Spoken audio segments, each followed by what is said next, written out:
Olá, bem-vindos à nossa live com o professor, diretor, presidente da CODIM, Conselho de Desenvolvimento Industrial do Rio de Janeiro, Fábio Galvão.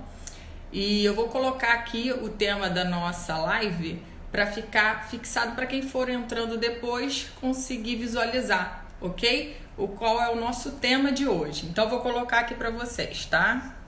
Enquanto o Fábio não entra.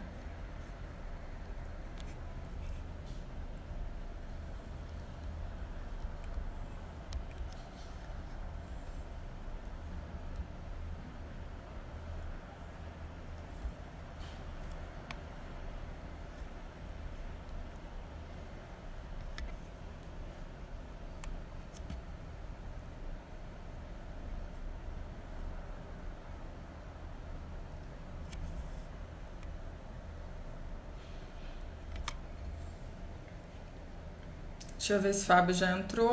Ah, já entrou agora.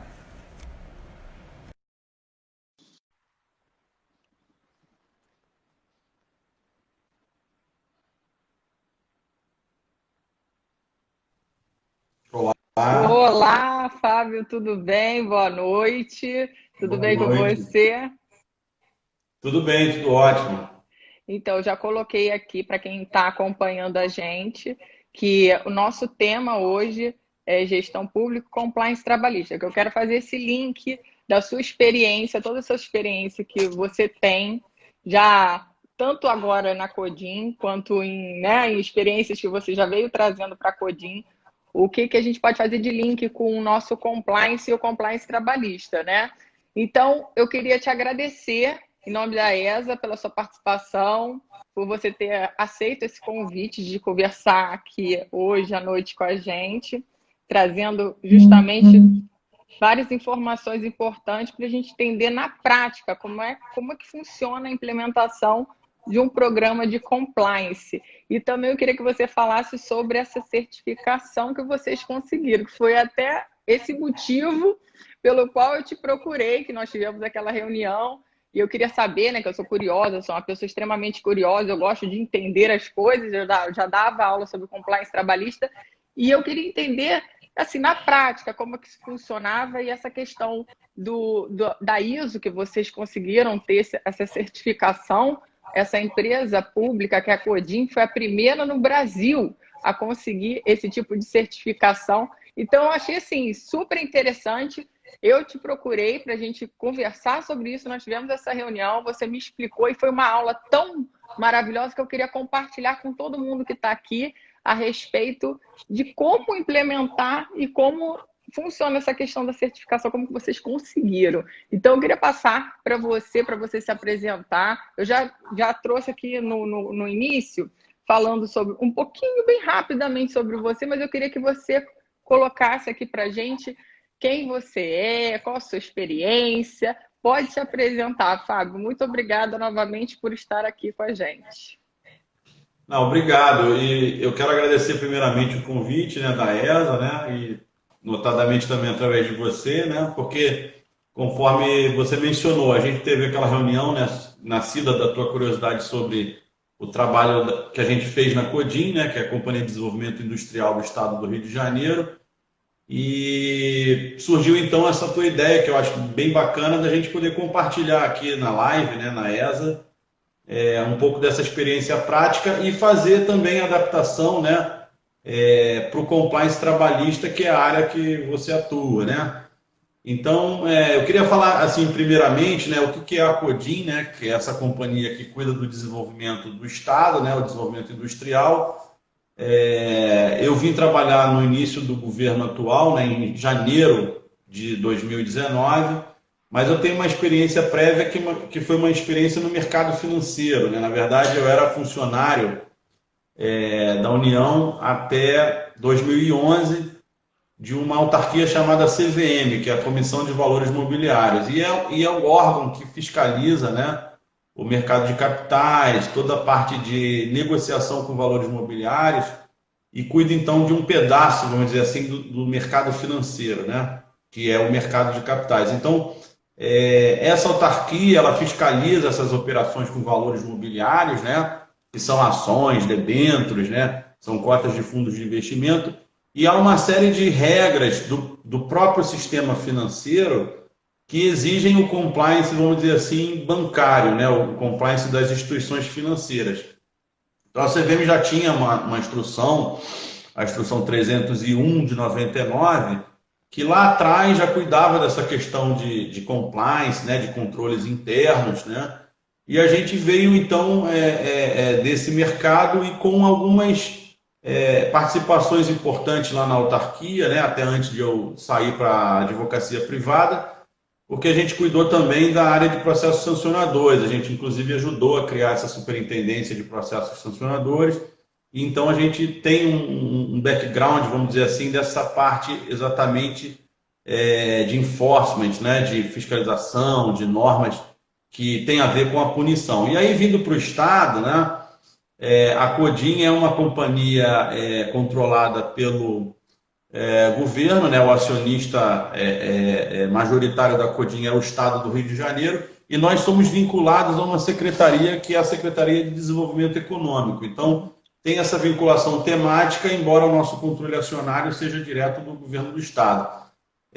Por que eu estou falando isso? Porque eu queria também fazer um disclaimer aqui de que as opiniões que eu vou manifestar hoje, elas têm a ver, na verdade, com esse nosso bate-papo acadêmico, né? Com essa questão nossa da curiosidade do compliance, não propriamente com questões envolvendo o Estado.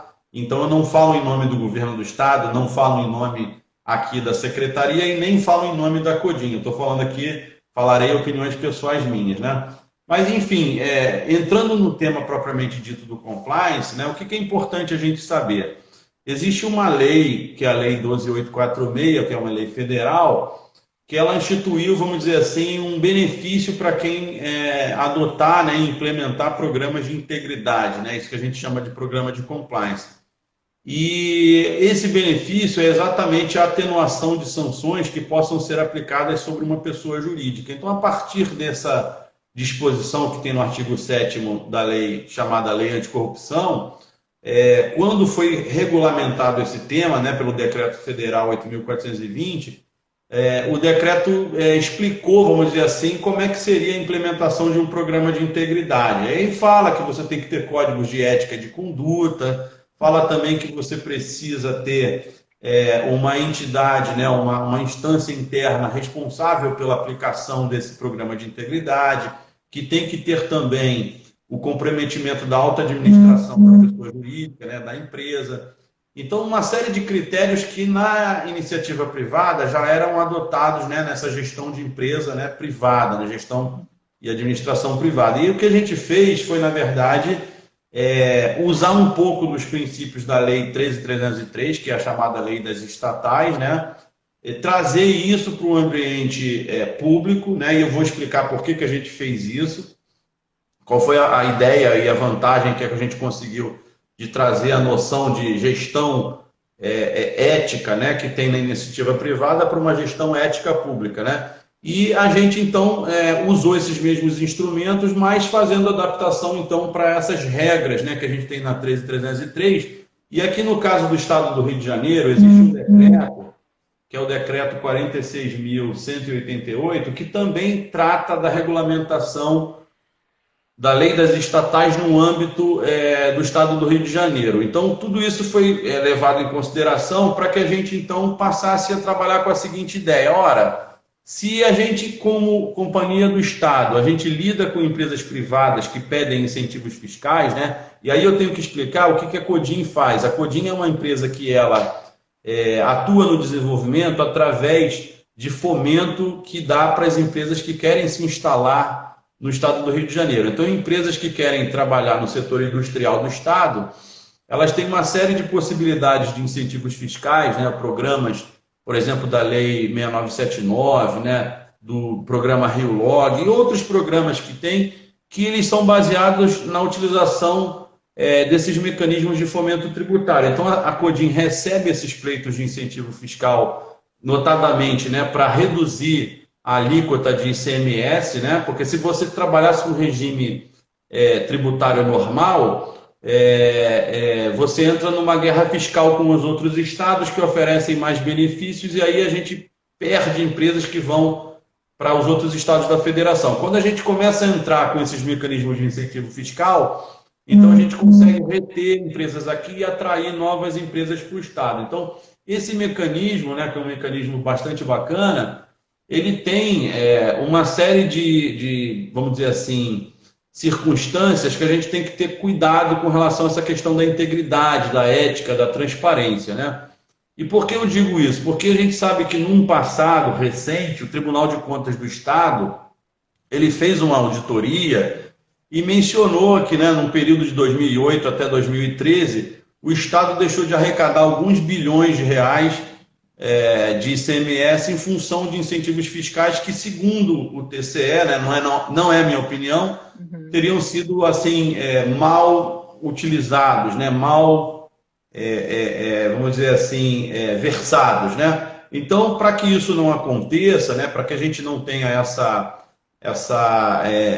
suspeita, né, com relação à atuação da Codim no momento atual, a gente então se preocupou um pouco com a questão da gente melhorar o ambiente de negócios, né, o ambiente de integração entre um ente que é um ente público, né, que é a Codim, com os entes privados, que são as empresas que pedem esses incentivos fiscais. Então, nós, chegando na Codim, a gente já tinha um programa de integridade, né, um programa de compliance. Para quem não sabe o que é o programa de integridade, embora, como eu falei, esteja previsto lá no decreto 8.420, mas basicamente é um programa que você vai estabelecer um código de ética e de conduta que vai ter as regras, né, os valores, os princípios que a tua entidade vai ter que seguir.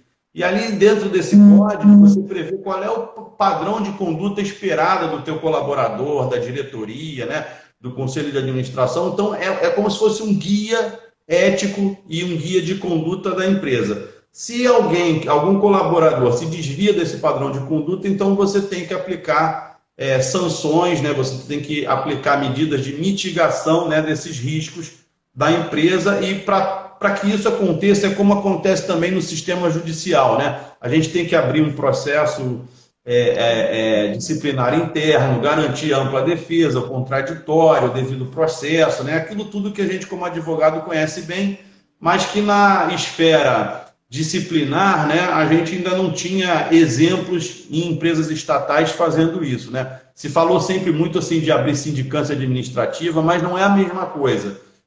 Quando a gente faz a apuração dentro de um programa de integridade, o que a gente está falando é de ter uma espécie de autorregulação da pessoa jurídica. Então, quando nós resolvemos então melhorar esse ambiente de negócios, a credibilidade, vamos dizer assim, da própria Codim, né, para que os entes privados buscassem esses financiamentos, voltou, né?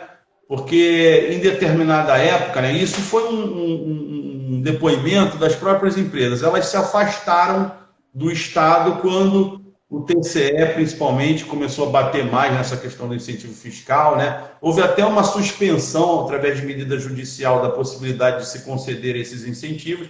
Então, os programas de compliance das próprias empresas, né, as grandes empresas que seguem padrões internacionais de compliance, eles recomendaram a essas empresas que não estivessem solicitando incentivos fiscais do Estado. Então, a gente teve que recuperar essa dinâmica, né, essa possibilidade de interagir e ter o incentivo fiscal como algo lícito, né, como algo transparente, como algo que realmente incentiva a economia. Bom, quando a gente partiu, então, para essa revisão do que era o programa de compliance da Codim, a gente... e eu estou falando aqui, pessoal, para quem está entrando agora, de um exemplo prático na gestão pública, né, para a gente fazer essa conversão para o ambiente do compliance trabalhista.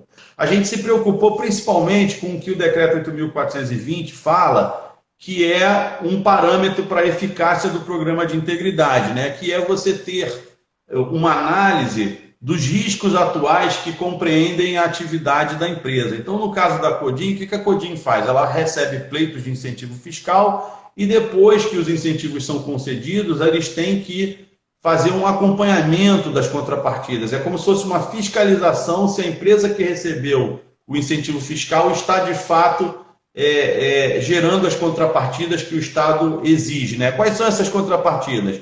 é a geração de empregos, a arrecadação de ICMS, que tem uma meta, e o investimento, né, que quando a empresa recebe um incentivo fiscal, ela tem que colocar X milhões para uma nova planta fabril, por exemplo, né? Então, esses são os dois principais processos, né, de trabalho na Codim. Receber o pedido de incentivo fiscal e analisar, e aí mandar para a comissão de avaliação. E se for aprovado o incentivo fiscal, o segundo processo de trabalho importante é o acompanhamento, vamos dizer assim, do termo de acordo, né? Se realmente vai ser gerado a quantidade de empregos que foi falado, se realmente vai ser feito o investimento na fábrica, se realmente vai se alcançar a meta de ICMS que estava prometida. Então a gente fez essa análise, né? E aí é interessante, professora Cíntia, aquilo que a gente conversou, né, na nossa reunião. Toda empresa ela faz uma análise desses riscos e converte isso numa matriz, né? Uma matriz de risco que vai falar, olha, determinado evento que ele pode violar o meu código de ética e de conduta, ele tem uma probabilidade que eu estou medindo de acontecer e tem um determinado impacto, né? Sim. Então, geralmente, a gente faz o quê? A gente acompanha os processos de trabalho que têm médio impacto e média probabilidade de acontecer, ou aquelas que têm baixa probabilidade de acontecer, mas cujo impacto é altíssimo, né?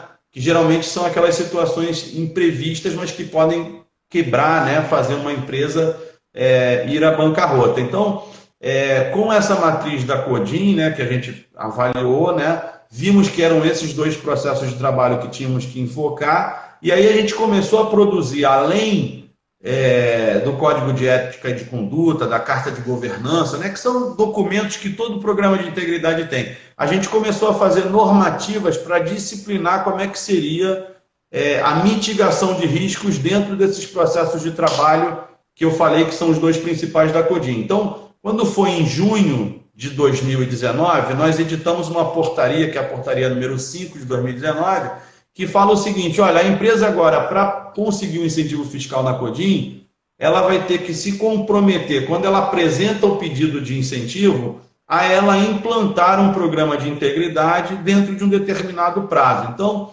se for uma empresa de grande porte, o prazo previsto era de 180 dias. Se fosse uma empresa de médio porte, o prazo era um pouco maior, é um prazo de 360 dias. Em empresas de pequeno porte, microempresas, a gente não colocou essa exigência, né?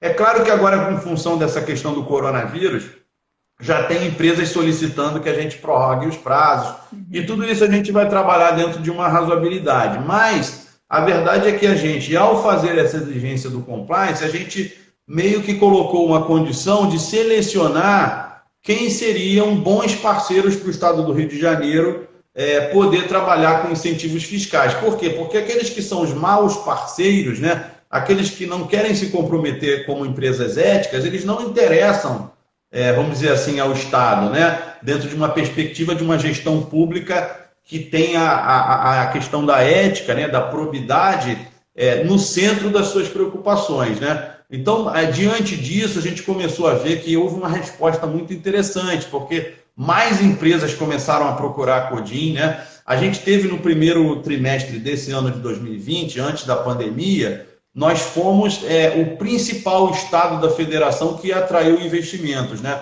O nosso percentual de atração de novas empresas, né, de crescimento da economia, chegou a 2,3%, né? Enquanto São Paulo, por exemplo, teve um crescimento de apenas 0,2% na indústria. Minas Gerais, então, ficou abaixo, né? Regrediu, diminuiu 5,6%. O Espírito Santo, que também está nessa nossa região sudeste, diminuiu quase 16%. Então, foi uma coisa bem bacana a gente verificar que quando a gente faz a aposta na ética, na integridade, né?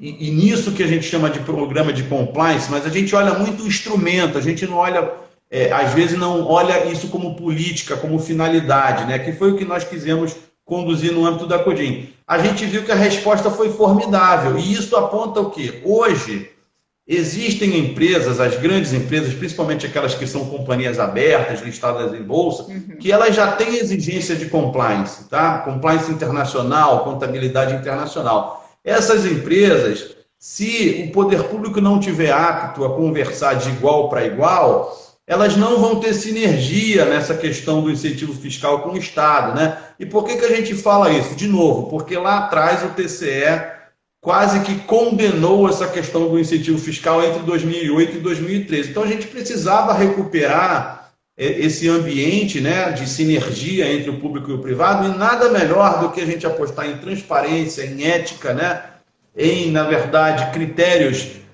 claros, né, de concessão dos incentivos fiscais para a gente resgatar essa credibilidade. Então, como eu disse, a resposta foi uma resposta fantástica. O nosso estado ele foi o principal que teve crescimento da indústria no primeiro trimestre. É claro que agora a pandemia, o segundo trimestre, né, que pega abril, maio e junho, houve, né, uma estagnação, vamos dizer assim, da indústria, que agora já aponta, inclusive, para uma recuperação, tá?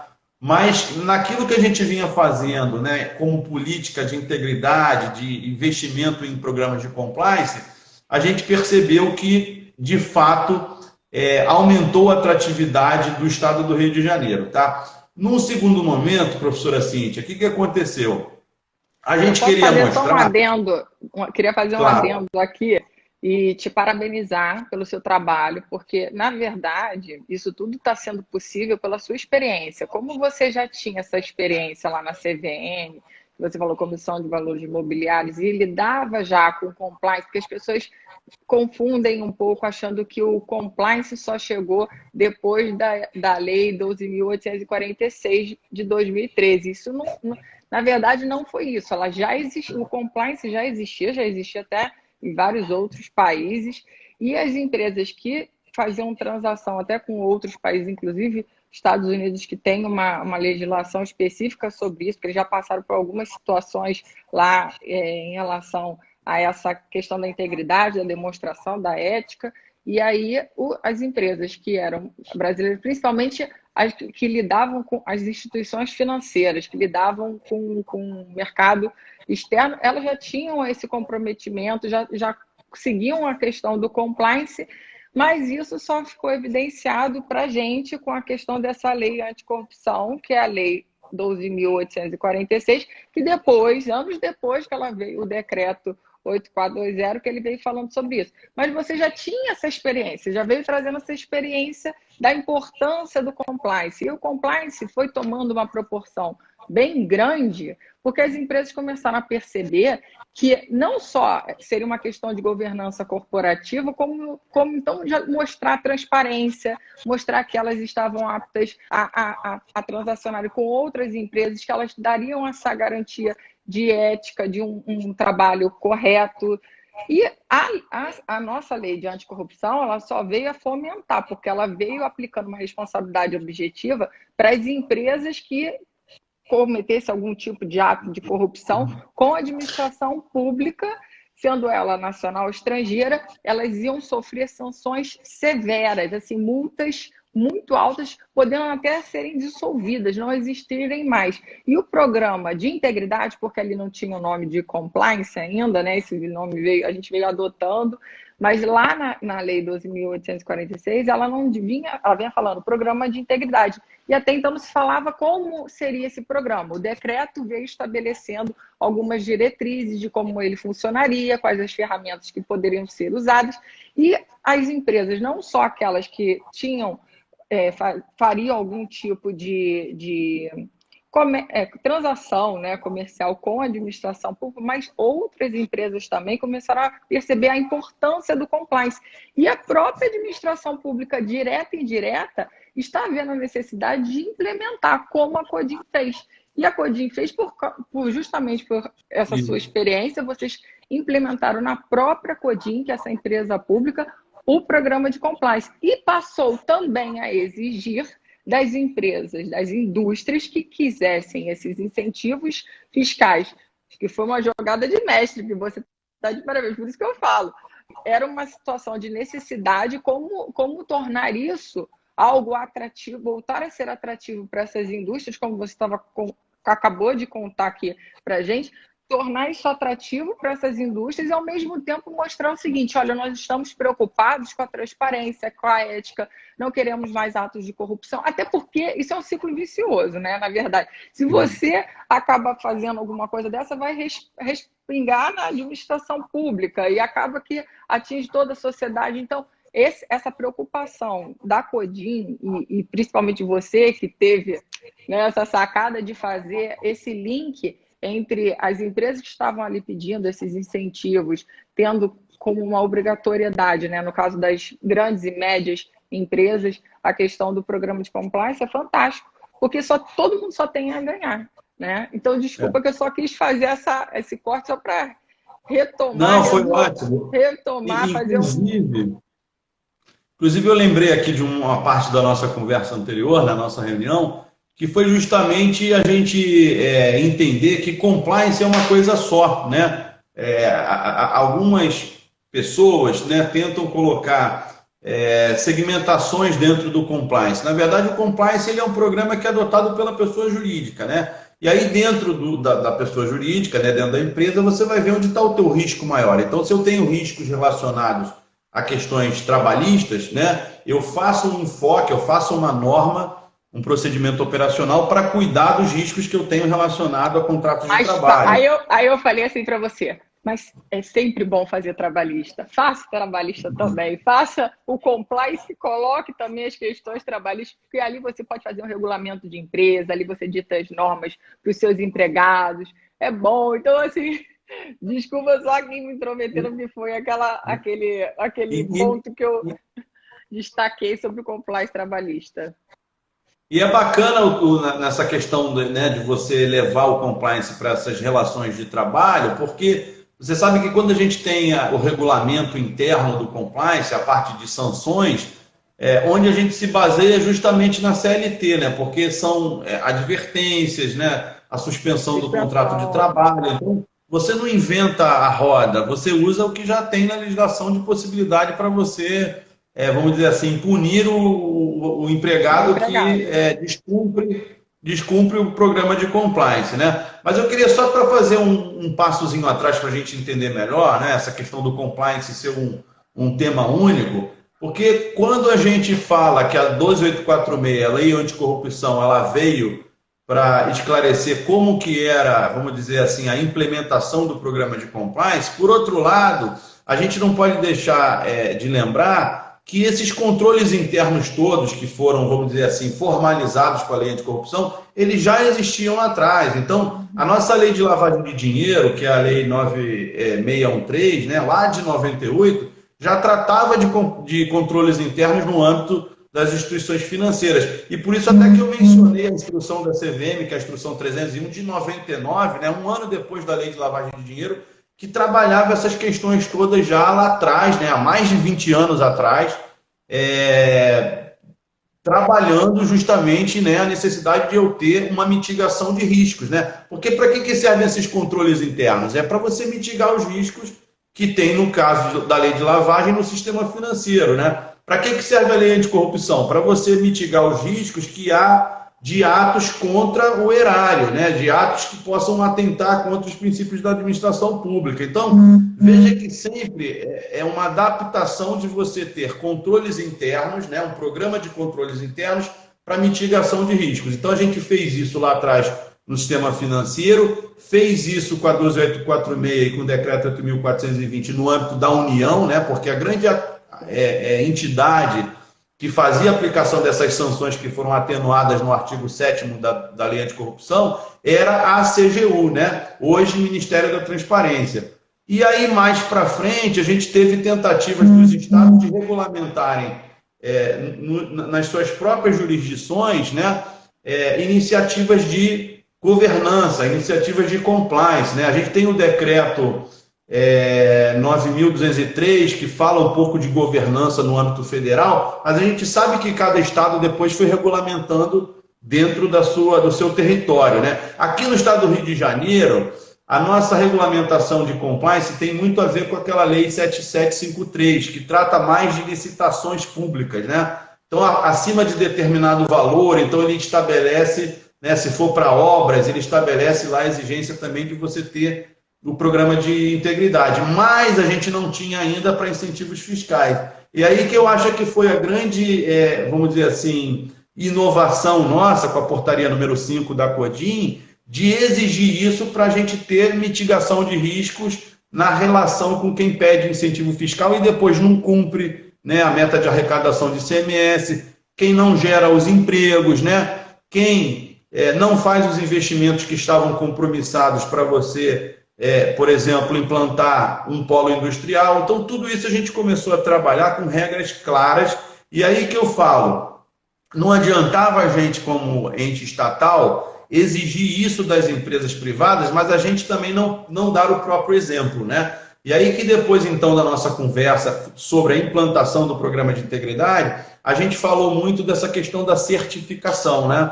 Por quê? Porque antigamente, né, as empresas procuravam muito o programa Proética do Ministério da Transparência.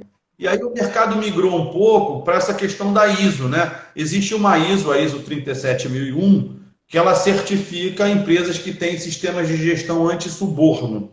A norma de compliance, que é 19.600, ela ainda não é certificável, né? Está para sair, inclusive agora, uma nova versão para certificação de programa de compliance, de programa de integridade. Mas como ainda não tinha essa possibilidade, a gente caminhou então para tratar essa questão do sistema de gestão anti-suborno, que lida muito, né, o sistema de gestão anti-suborno, com essa relação que você tem entre o público e o privado, para não gerar danos para a administração pública, né? Então, a gente fez mais algumas normas complementares, como eu falei, para tratar dessa questão do incentivo fiscal, para tratar de como era feito, por exemplo, a fiscalização das contrapartidas que as empresas tinham que apresentar. E aí, quando foi mais ou menos no final do ano passado, nós tivemos uma primeira auditoria, né, dessa empresa certificadora internacional, que é a RINA, é uma empresa italiana. Ela fez uma auditoria na CODIN e acompanhou os processos de trabalho. Então, os auditores vieram e viram, como é que o pessoal da CODIN, os analistas da área tributária da CODIN, eles recebem o processo, analisam o processo e dão um parecer. Eles sentaram lá e viram como é que a gente fazia o nosso trabalho. Depois eles foram para a nossa diretoria de governança. Como é que o diretor de governança, o pessoal da área de governança, checa se as contrapartidas foram geradas? Então eles passaram um dia lá, né, alguns dias, olhando esse processo de trabalho, e ao final eles chegaram à conclusão que a gente ainda não estava apto, né?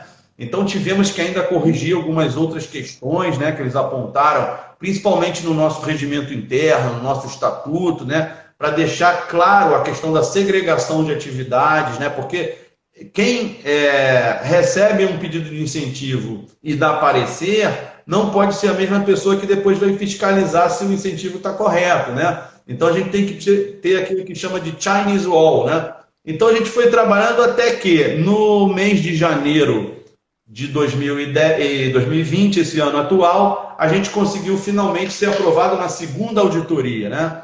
Então foi uma felicidade para nós, porque a CODIN se tornou realmente a primeira empresa estatal brasileira a conseguir alcançar o padrão da norma ISO 37001, e para nós ajudou muito, porque a gente resgatou uma credibilidade para poder conversar com grandes empresas que a gente tem aqui no estado, né, que, como eu falei, são companhias abertas que têm já um compliance ligado com a área internacional, de contabilidade internacional, muito forte, né? Então, para eles se adaptarem num padrão de compliance para incentivo fiscal foi fácil.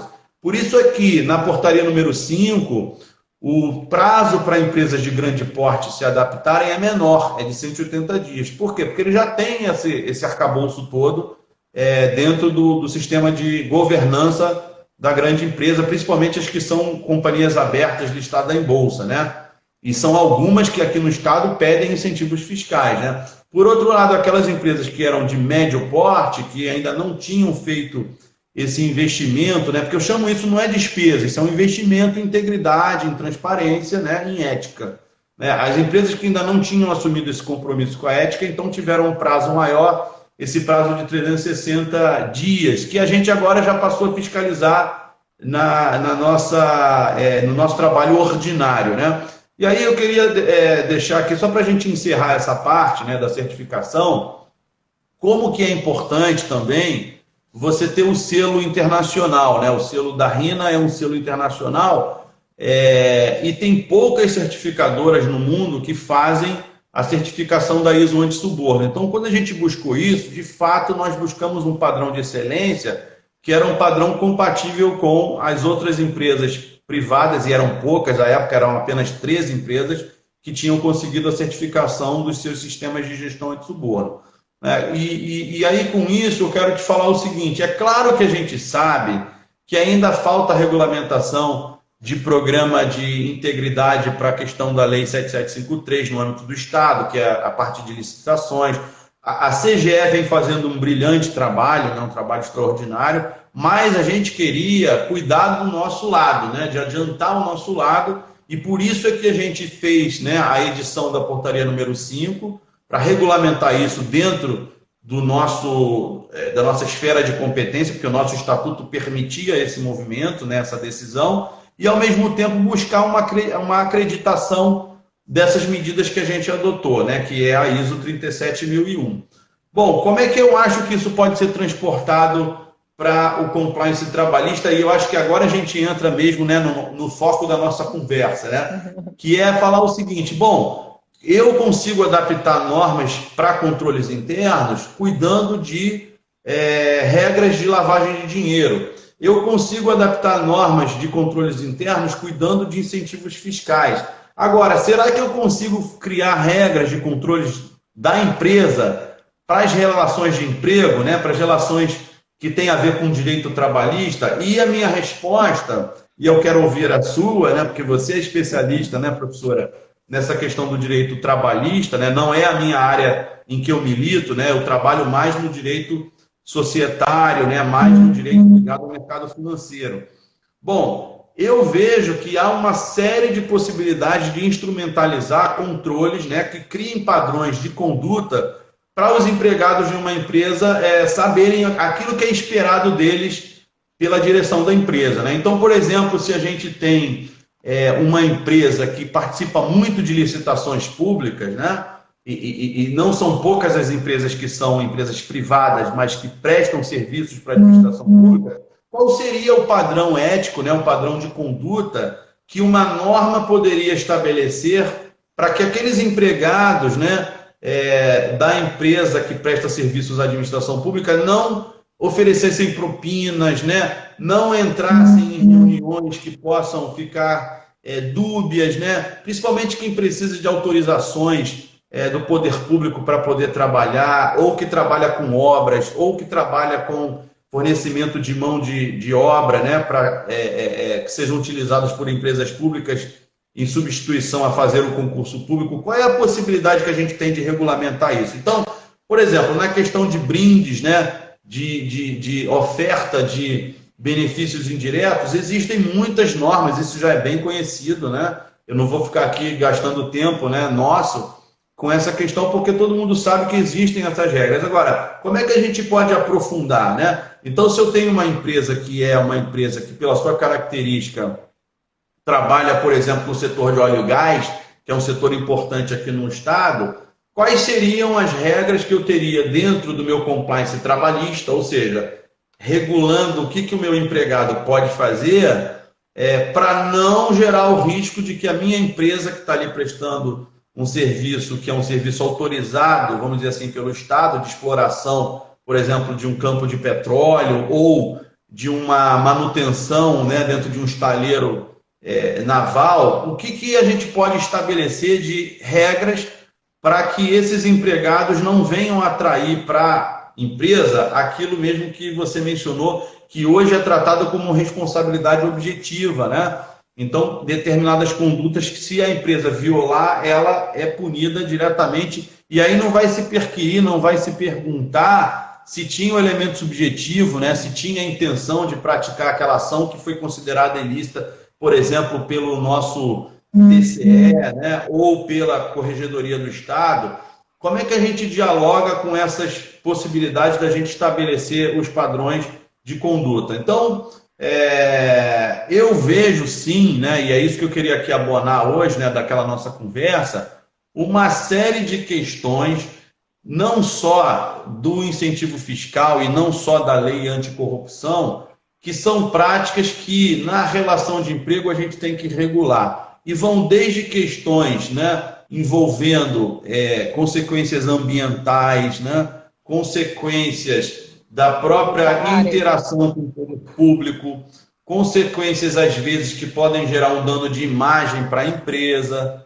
Então, tudo isso a gente vê hoje, né, da responsabilidade social, por exemplo, como isso pode afetar o valor, né, de uma empresa e como é importante que os empresários, né, entendam que também no compliance trabalhista existe a possibilidade da gente ter mecanismos de controle, né, e procedimentos aí de correção, vamos dizer assim, de desvios de conduta, que são importantes para eu não ter a minha empresa amanhã sendo processada, né? E aí a gente fala muito da questão do processo na Justiça do Trabalho, que envolve a empresa e o seu empregado, mas a gente não olha que nessa relação aqui que está sendo judicializada na Justiça do Trabalho, existem consequências de responsabilidade civil que também vão poder afetar a empresa, né? Então, eu acho assim, o bonito do tema do compliance é isso. A gente vê que as aplicações são múltiplas, né? São sempre aplicações relevantes, porque a gente deixa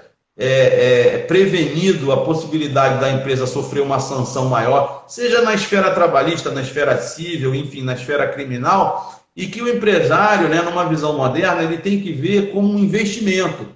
Porque muitas vezes, né, naquela noção de compliance tradicional, o empresário, com a mentalidade antiga, ele tende a ver o compliance como uma despesa, né? Então, quer, na verdade, ter um retorno imediato do compliance, né? Quer usar o compliance um pouco para se divulgar, para aumentar o valor da marca, e não é bem isso, né? Não é bem isso. Na verdade, o compliance ele serve para que a gente não possibilite que ações dos empregados, às vezes, né? Ou até de coordenadores da empresa, pessoas que têm responsabilidade delegada, que essa responsabilidade não venha atingir o que? A empresa, que tem personalidade jurídica própria, e também os seus dirigentes, porque também os sócios, né, também os administradores, diretores de grandes companhias, são responsabilizados por atos dos seus colaboradores. E tem uma terceira situação, professora Cíntia, que é muito importante também mencionar, que é a possibilidade da responsabilização da empresa, e dos dirigentes da pessoa jurídica, por atos de terceiros, né? Então, a gente também tem que pensar no compliance trabalhista quando a gente tem associações entre empresas, né? Consórcios entre empresas. Existem empresas que se consorciam para entrar em determinada licitação pública, né? Existem empresas que se consorciam para realizar determinada obra, né? Principalmente no setor de construção civil. Então, como é que um ato de um empregado de uma empresa terceira, que eu estou consorciado, pode atrair responsabilidade para mim, empresário, que está ali liderando o consórcio, né? Tudo isso tem a ver com a gente ter os padrões de conduta do que os empregados podem fazer e, inclusive, o que o terceiro que está colaborando com a minha empresa, subcontratado, também pode gerar de risco de dano para a empresa da qual eu sou sócio ou da qual eu sou administrador.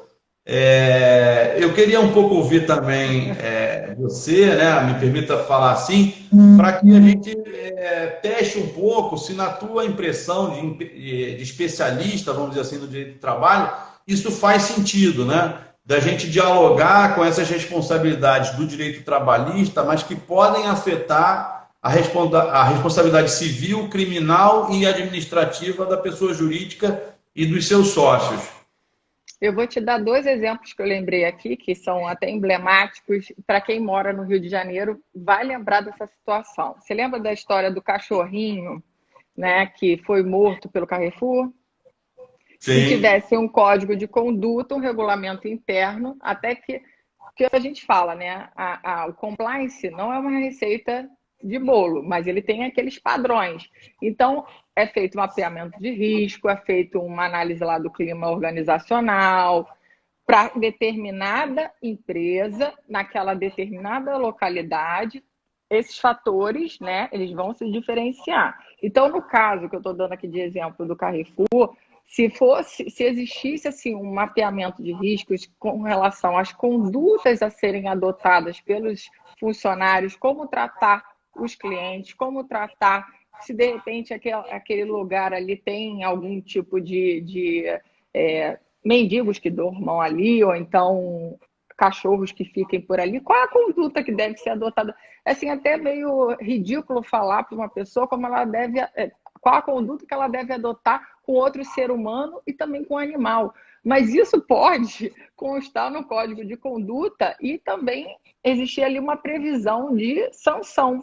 E esse tipo de código, o código de conduta, o regulamento da empresa, o regulamento interno, eles compõem o nosso compliance. No caso do regulamento da empresa, tem mais a ver com a minha área trabalhista, né? E aí, como eu disse, o que está ali no regulamento de empresa são normas que o empregado, sabendo daquilo, quando ele é contratado, ele recebe lá o regulamento interno, o regulamento da empresa, ele já entende que todas as condutas que ele deve se pautar, principalmente para, como você falou logo no começo, né? Quais as posturas que ele deve adotar se ele tiver algum tipo de relação comercial, principalmente com a administração pública através de licitação, alguma forma que ele possa achar que eu posso presentear esse meu cliente, mas isso daí teria um viés de suborno, algum tipo de conduta ilícita, então ele precisa ser orientado. E a partir do momento que ele é orientado, ele tem a ciência daquilo e ele lá recebe um treinamento, que também é uma das ferramentas que a gente tem no compliance,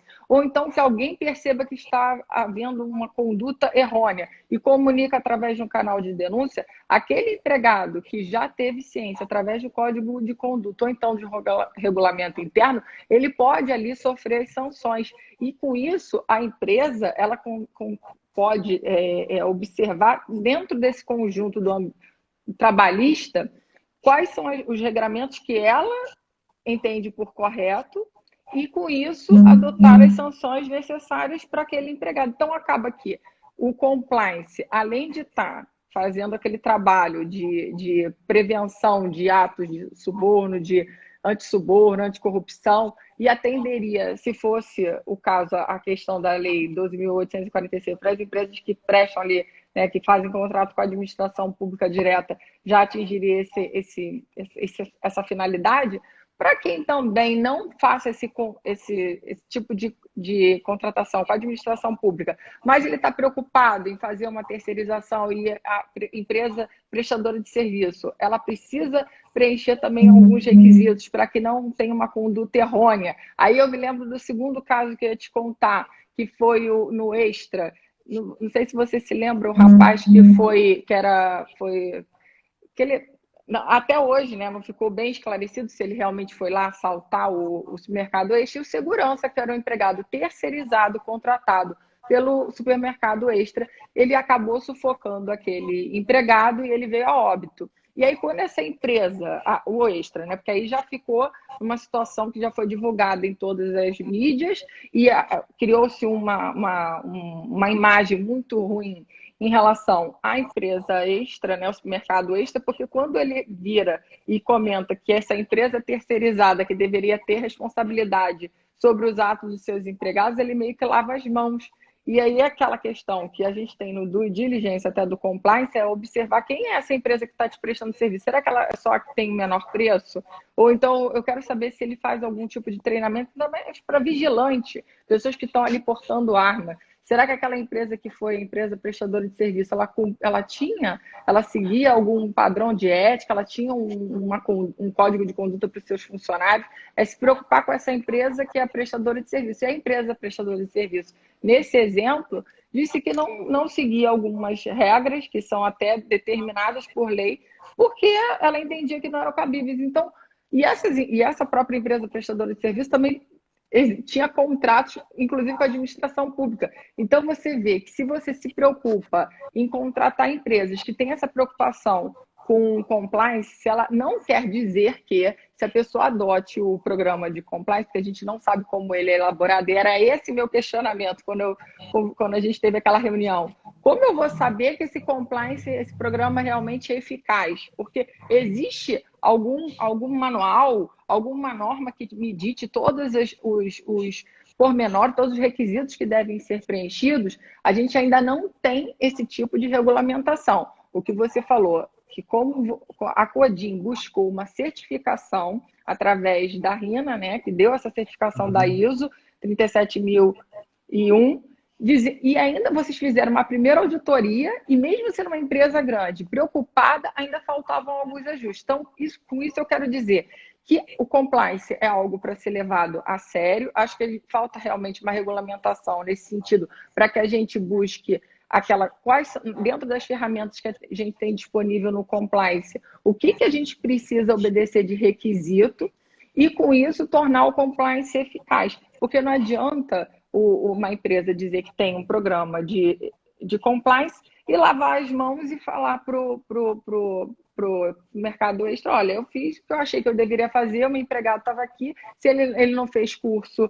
de nenhum tipo de treinamento psicológico para esse tipo de coisa, eu não posso fazer nada. E acabam que as empresas, elas se maculam, elas criam uma imagem já maculada por essas adoções. Então, às vezes, ela até tem um programa de compliance, mas a empresa que ela vai contratar, não é que não tenha, mas ela tem que fazer essa pesquisa, saber se ela é idônea, se ela preza pela ética. E tendo um programa efetivo de compliance, ela própria, e buscando naqueles prestadores de serviço um programa efetivo, nada melhor. Agora, na trabalhista, o que a gente consegue visualizar é que, como eu disse, as normas que nós temos, que a gente vai buscando, né? Eu, na minha aula, falo assim: olha, o que a gente tem no compliance, imagina um hambúrguer. Eu desenhei até no quadro, na época, meus alunos vão lembrar. Eu desenhei, eu falei assim: o que é isso? Aí, pessoal, o hambúrguer. Eu falei: pô, então eu sou boa de desenho, né? Eu sou ótima no desenho. Aí eu fiz um hambúrguer, eu falei assim: olha, essas aqui são as peças que são as ferramentas do compliance. O que a gente vai colocar em relação ao regulamento interno, esses incrementos, ele vai continuar sendo compliance, foi o que a gente falou dessas subdivisões. Mas o que vai importar para a empresa, se a empresa, dependendo, ela verifica quais são os riscos, quais são os passivos que eu tenho uma maior demanda, né?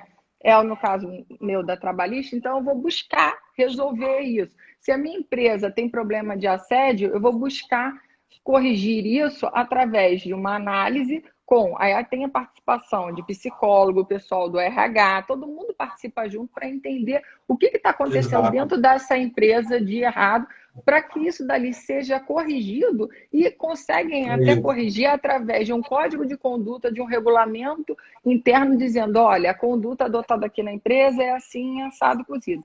Caso se verifique que cometa e será levado, aí você pode estabelecer um comitê de análise desse tipo, para apurar esse tipo de infração, e que depois seja levado até algum tipo de penalidade. Eu trabalhando com processos, né, da área trabalhista, eu já estou conseguindo visualizar de algumas empresas a adoção do programa de compliance trabalhista, e eles trazem realmente um programa de compliance efetivo, e isso como ajuda, e até já numa situação específica que eu já visualizei, a empresa conseguiu, através do programa de compliance, demonstrando que ela tinha feito um treinamento, que aquela conduta que em um primeiro momento poderia parecer que não seria uma falta grave, para aquela empresa, tendo ciência, aquele empregado, que aquela conduta seria uma falta grave, foi aplicada assim a falta grave. Então a dispensa foi motivada. Então olha como é que o compliance influencia nessas situações, inclusive a trabalhista também. O que eu posso te dizer, com base na experiência que eu já tive, né, porque eu fui compliance officer de algumas empresas de setores diferentes, setor de saúde, setor de educação, setor de construção civil, é que, assim, de fato é muito importante a questão do treinamento. O treinamento que você dá a cartilha do código de ética na integração do empregado, e depois você faz, pode ser 1 ano depois ou 2 anos, você faz uma reciclagem. Isso é muito relevante. A questão do canal de denúncias é muito importante. Agora, eu acho que a chave para a efetividade de um programa de integridade é a questão do risk assessment, né? Que é a gestão de riscos, é quando você faz a revisão da matriz de risco da empresa. E é justamente o que você acabou de falar. Se eu consigo enxergar que eu estou sendo eficaz, né? Estou sendo preciso na mitigação de risco nas atividades da minha empresa, aí sim o teu programa é eficaz, independentemente de certificação, independentemente de você ter decreto ou lei que fale sobre esse tema, mas o que importa para você é evitar que a tua empresa seja atingida por processos que podem ser processos trabalhistas, podem ser processos criminais, processos cíveis, podem ser processos administrativos que venham do sistema financeiro, de entidades que fiscalizam o sistema financeiro, mas é essa a medida da efetividade, é você ter resposta na tua gestão de risco e você saber de tempos em tempos que você está monitorando esses riscos.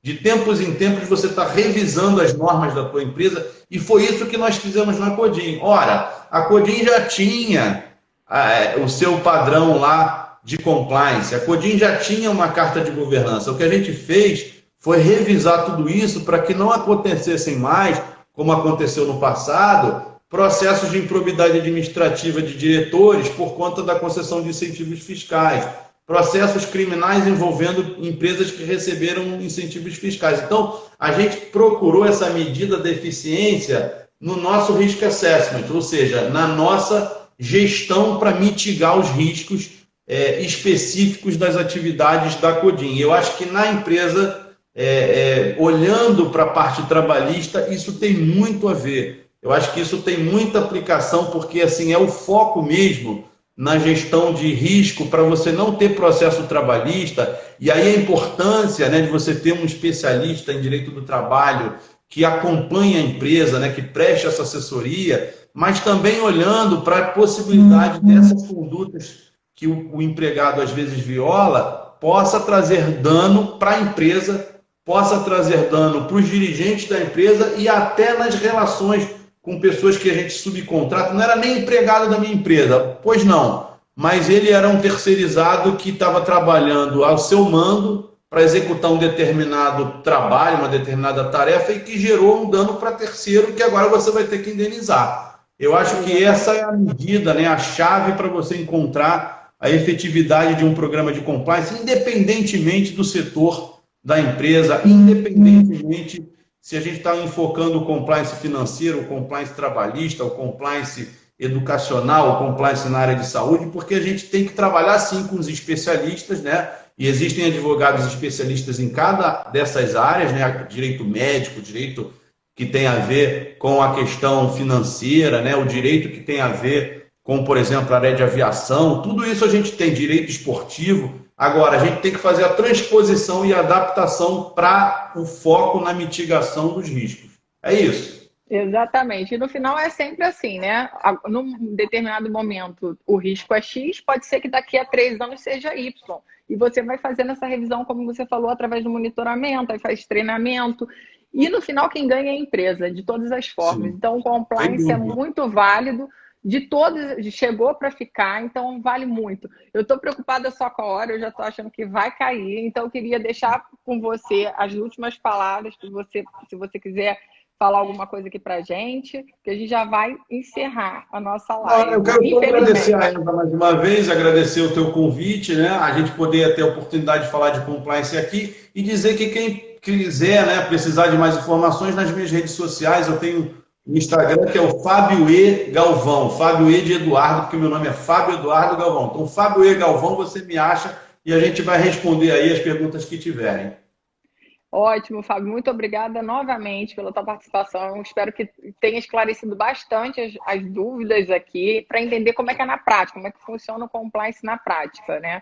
E no caso trabalhista, a gente deu uma pincelada para entender como é que poderia implementar também utilizando para a área trabalhista. Então, muito obrigada pela sua participação. Essa nossa live vai ficar disponibilizada aqui na ESA, para que você assista sempre que quiser. E, novamente, te agradeço a participação. Fiquem todos com Deus. Até a próxima live que a gente vai fazer por aqui. Tchau. Fiquem com Deus. Boa noite. Tchau. Boa noite.